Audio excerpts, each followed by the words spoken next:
былтыр 8 мартта үйдө ыйлап ооруп жатканмын, бирок ошондо аябай ызаланганмын. Эмдиги жылда мен роскошный өзүмө 8 март тартып алайын деп. Бүгүн чындап эле өзүмдүн кыялымдагы 8 мартка келдим. Как это будет? Сегодня покажу вам.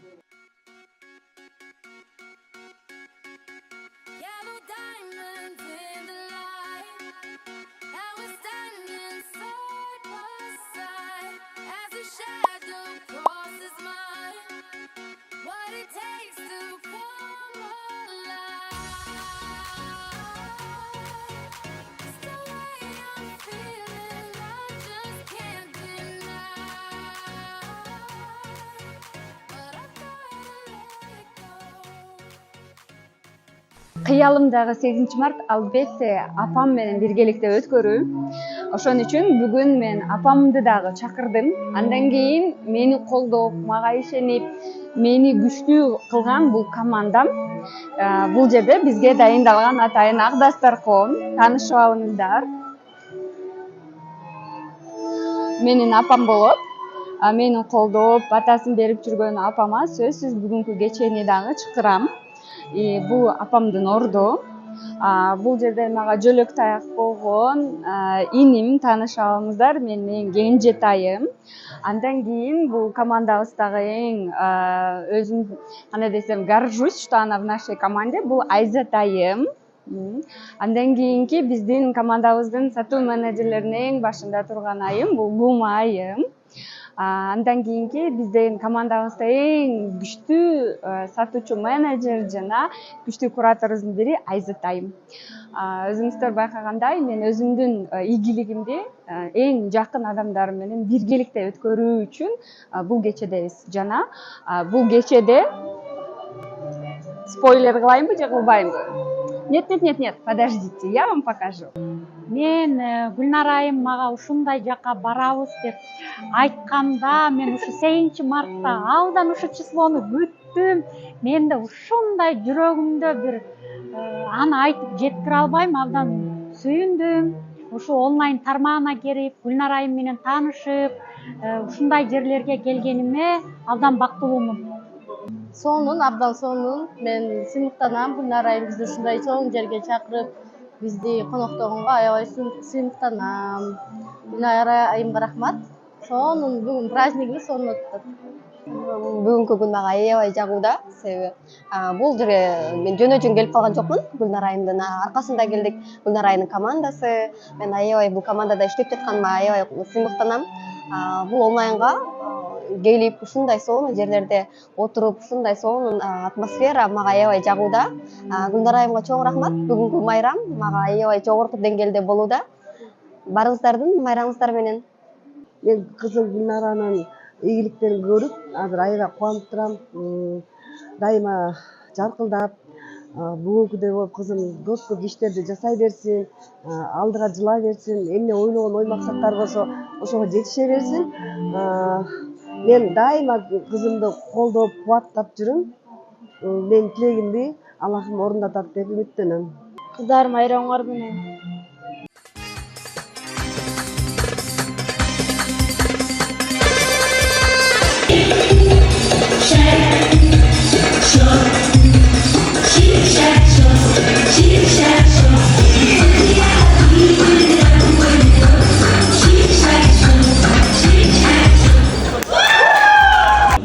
В Instagram, TikTok и других популярных социальных сетях. Кстати, вот запомните ее, когда она выйдет сюда, нужно будет обязательно к ней подойти, проконсультироваться, возможно, она вам поможет, вам или вашему бизнесу.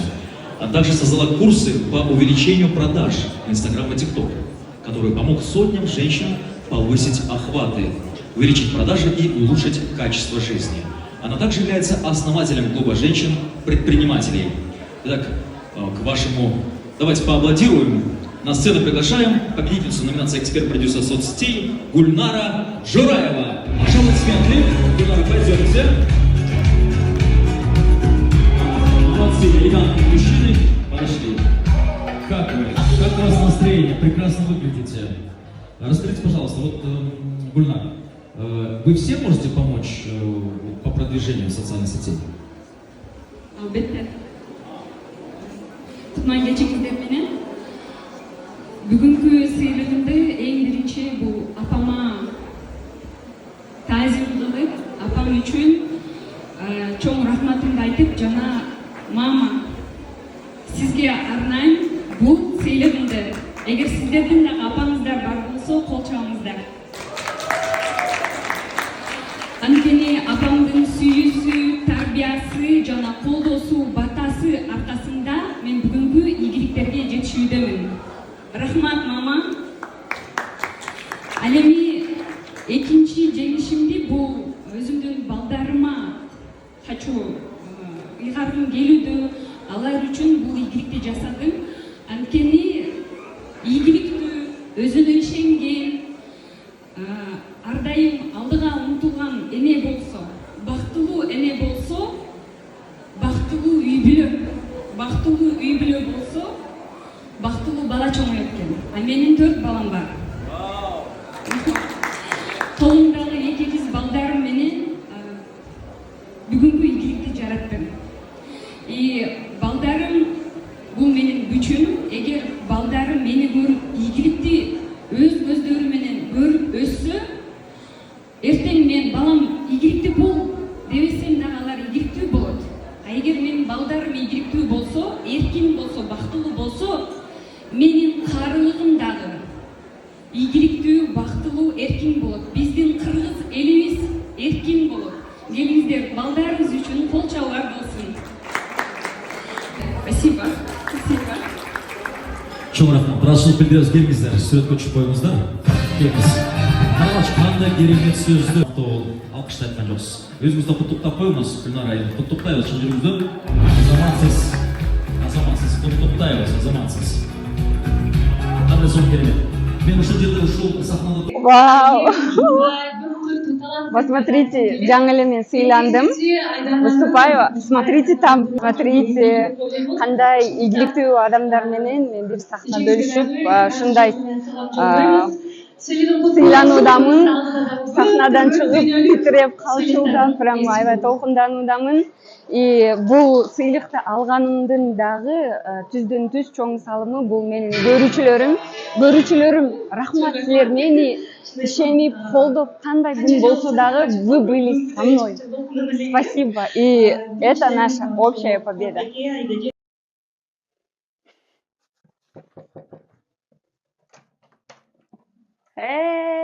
Кандайсыздар? Келиңиздер. Бүгүн мен Шаратон отелде эс алуудамын. Кечээ сонун вечер болду. Вечердин аркасында эс алуу.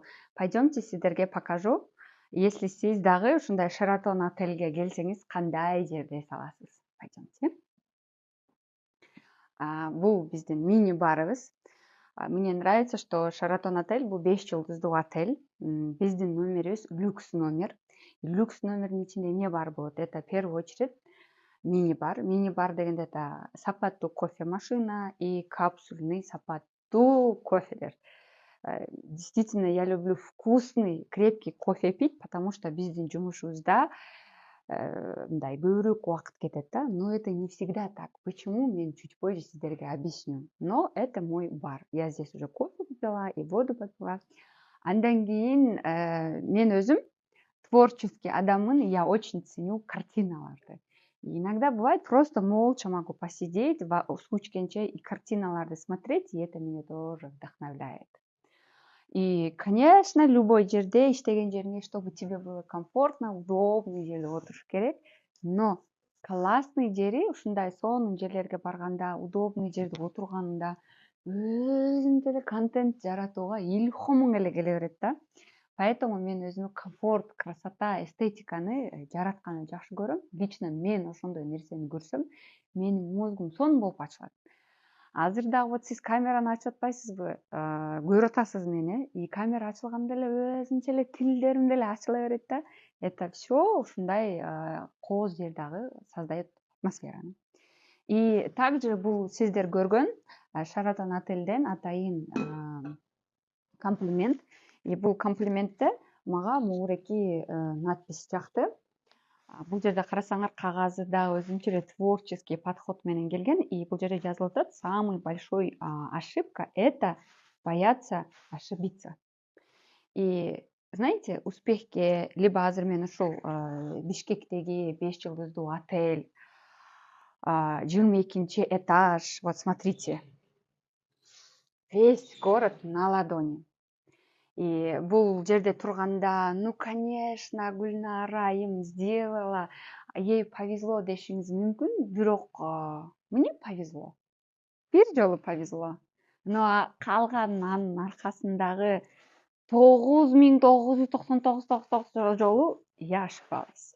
Но ошол ошибкалардын аркасында ушундай жеңишке келдик.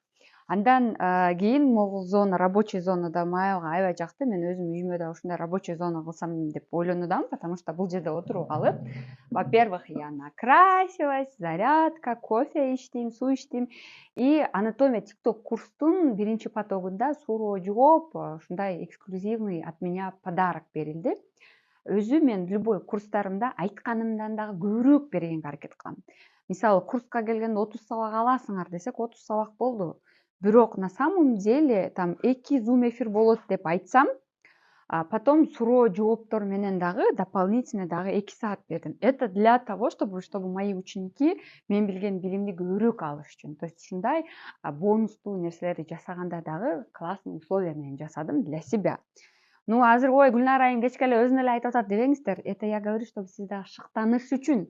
Сиз дагы акча тапканга, иштегенге сөзсүз кыйналып пахать этип эмес, кайф менен тапсаңыздар болот. И это постель. Акшейшевке жатканда аябай жакшы көрөм. TikTokко Акшейшевке жатып, Шаратон отельде мен эс алуудамын десем, того үйүңдө сен Акшейшевке жатпайсыңбы дейт да. Үйдүн Акшейшеви башка. Шаратондун Акшейшеви башка. Поэтому сизге да рекомендую Шаратон Акшейшевине жатып кетип. И пойдемте, здесь у нас бөлмө, ванный бөлмө. Я влюбилась в эту ваннага. Обучение жасап, съемка жасагандан кийин кадимгидей чарчайсың. И ресурстарыңды толтурушуң керек да.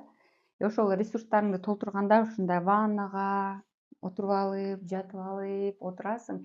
И такая, о май гад, деп кинозвезда себя чувствуешь. И сиздерге дагы рекомендую, сунуштайм испытать то, что я вам говорю. Азыр мен миллион сөз айтсам дагы, сиз аны не поймете. Сиз аны түшүнөсүз качан ушундай ваннага келип жатканыңызды. Андан кийин здесь все принадлежности. Я прям нравится. Мочалка болу, тиш чайкагач болу, ухачистка, прям все есть. Бул любой эле жерде бар. Но когда тебе за тебя это делают и коюп бергенде, это еще больше удовольствия. Ну, там уже душ, вода, не вода, все это классно. Итак, самый важный, ключевой жерге айтайлы.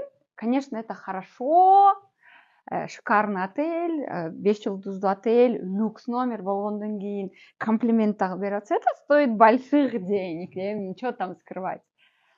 Менин задача вопрос, каяктан алып атасың ага акча деп. Кимдир бир ойлойт да, Гүлнара айым там бир министрдин кызы. Анан папасы элдин акчасын уурдап жеп эметкен ошол акчага берет и там живет деп. Кимдир бир айтат, анын күйөөсү өлө бай. Же бир ырчынын аялы. Нет.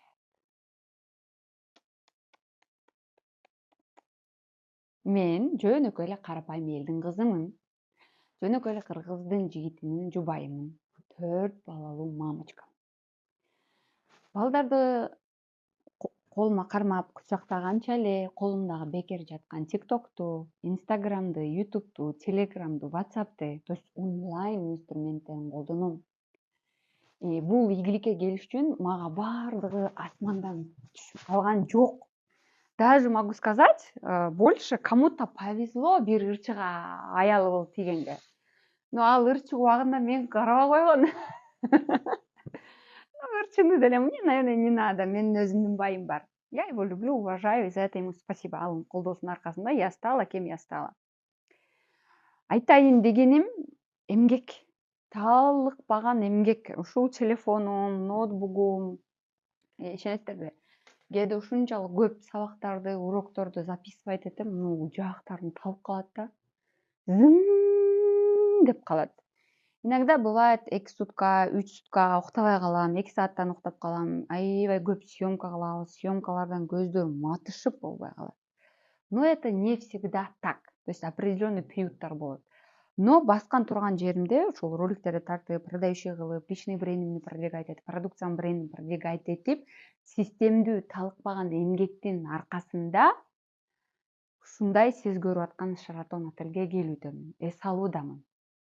Азыр өткөндө Бишкекте Шаратон отельде мастер-класс өткөрдүм. Ал мастер-классты өткөрөрдө мен почти бир жума уктаган жокмун. Сатуулар болду, командалар болду, аябай чоң организациялар болду да. И ал организацияларды кылып атканымда аябай чарчадым. И өзүнө благодарность катары мен Шаратон отельде позволила, разрешила отдыхать эткенге. Бирок ошондо мен дагы бир кыял менен кеткем да. Эмкиде Шаратон отельге эс алганым келген также люкс номерде жатам, бирок бизнес лаунж зонага кирүү мүмкүндүгү менен деп. Сейчас пойдемте туда. Ошол жерди көрсөтөм и важный инсайттар менен поделюсь. Пойдемте. И даже мындай залдарда дагы кетип атсаң дагы, когда все красиво с комфортом болгондо, это доставляет тебе особое удовольствие. То есть я сейчас научилась даже акча тапсам дагы, жумуш кылсам дагы комфорт менен, удовольствие менен, условия менен делать. Эми бир жолу жашайбыз да, ал условияны өзүбүз жасап бербесек, күйөөм жасап берет десеңиз, эми күйөөңүздүн акчасы бар болсо жасап берет. Акчасы жок, мүмкүнчүлүгү болбой атсачы, эмне кыласыз? Карып каласызбы? Поэтому давайте делать эти условия для себя. Күйөөңүз кылып атса деле кошумча кыла бериңиз. Двойной эффект аласыз. Пойдемте.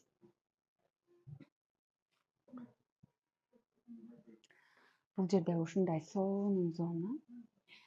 Бишкекке келген миллиардерлер, Бишкектин өзүнүн миллиардер, миллионерлер иштейт. Здесь все бесплатно. Каалашыңча тамак жейсиң, каалашыңча алкоголь ичесиң, каалашыңча кофе ичесиң, сок ичесиң, каалаганын кылсаң болот. И здесь ты можешь работать. Там у нас иностранцы, наверное, не будем смещать их, не будем снимать, но там классная кухня, бизнес-зона. Здесь тоже можно деловые встречи провести.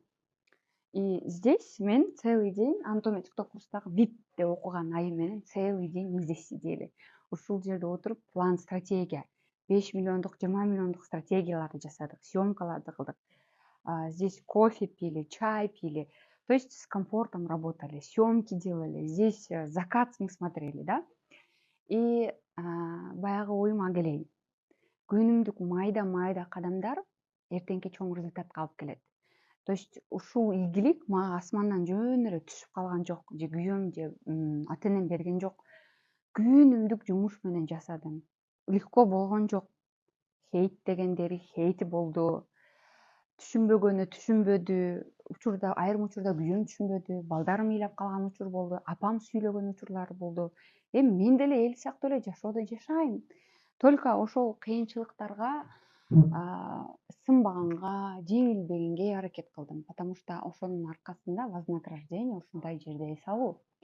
И буга келиш үчүн просто телефонуңузду аласыз, сатуучу роликтерди тартасыз. В данной ситуации сизге рекомендация берем, TikTok менен иштешиңиз. TikTok бесплатный пока, тез өсөт, реклама да жакшы берет, эл дагы көп. И TikTok аркылуу продажа жасаган дагы жеңил. И Антоме TikTok курсунда как раз продажа, личный бренд, продукциянын брендин продвижение кылууну үйрөтүүдөмүн. И ошол Антоме TikTok курсту сатуу аркасында, TikToктон жеке брендимди продвижение кылуу аркасында уже охватым, TikToктогу охватым 2,5 миллионго жетти. 2,5 миллионго жетти, системдүү 100 миңдик, миллиондук сатуулар жасоодобуз. И знаете, менин өзүмдүн результатымдагы, менин командамдагы айымдар дагы кимдир бирөөсү 20 миң, кимдир бирөөсү 50 миң, 40 миң айлыктары дагы ушууда. То есть я горжусь, что не только мен өзүм эле эмес, менин командамдагы 6-7 айым мырзалар дагы жумуш ордуна ээ. И алар дагы мындай достойный заработок, комфортный заработок. И ал акчаны табыш үчүн дагы оор жумуш эмес. Ушул сөөмөйдү көрүп атасызбы? Сөөмөйдү иштетип, ушул телефон. Мынтип, отуруп алып, мы зарабатываем деньги. Но опять-таки, это просто так эле лохотрон, там бирөөнүн акчасын салып, элди алдап эмес. Действительно кропотливый труд. Труд бул TikTokко күнүгө бирден ролик киргизесиз. Ал роликте сөзсүз жеке брендиңизди көрсөтөсүз, продукцияңыздын брендин көрсөтөсүз, подписчик топтойсуз. Анан сиз каалаган результатка келесиз. Но сизде азыр жол бар. жалгыз отуруп кыйналып пикир айтып жетесиз результатка, ушундай вип уровеньдеги жашоого. Либо менин колумду кармап, менин опытымды, билимимди алып результатка жетесиз. Мени менен биргеликте болуңуз. Telegram, Instagram, TikTokко катталыңыздар. Жакын арада офлайн обучением болсо офлайнга келиңиз. Онлайн болсо онлайнга, курс болсо курска келиңиз. Мени менен биргеликте өсүңүз. Анткени мен практикмин. Өзүм жон теримен басып өткөн методдорумду сизге берүүгө ачыкмын, даярмын. Бирок сиз аны кабыл алууга даяр болушуңуз керек. Сиздин колуңуздан келет. Мен сизге ишенем. Ал үчүн болгону телефон, интернет, ооба эми тилди да иштетиш керек. Но тилди да иштетесиз, сатуучу кылып иштетесиз. Бул жерде айтпаңыз, Гүлнара эми бар жогун эле өзүн эле сата берет экен деп. Ой эле жок, сатканды билсең, ушундай жашоодо жашайт экенсиң да. Люблю вас. И я очень надеюсь, что бул мини-фильм сиздерге вдохновение берет. Жыйынтыктап айтайлы. Ийгиликке келиш үчүн эмгек. Ийгиликке келиш үчүн сөзсүз ырчынын же миллионердин аялы болуу не обязательно. Жөнөкөй айым болсоңуз дагы балдарыңызды оруңузга алып кучактап отурганча да ийгиликке жете аласыз. Жана сиздин максатыңыз болуш керек. Мурда просто Sheraton отельге эс алуу максатым бар. Андан кийин Sheraton отельде ушундай VIP зонада болуу максатым болду. Максатым болгондон кийин иштеш керек. Телефон, TikTok. И вот он. Как это сказать будет правильно? Рецепт успеха? Рецепт богатства? Как это будет правильно сказать? Ну, в общем, түшүнүңүз, понимаете, как вы хотите понимать рецепт, волшебная таблетка, что там. Но этот метод работает, если эмгек кылсаңыз, кабыл алууга даяр болсоңуз, өзүңүзгө вложение кылсаңыз. Эмки көрүшкөнчө, пока-пока.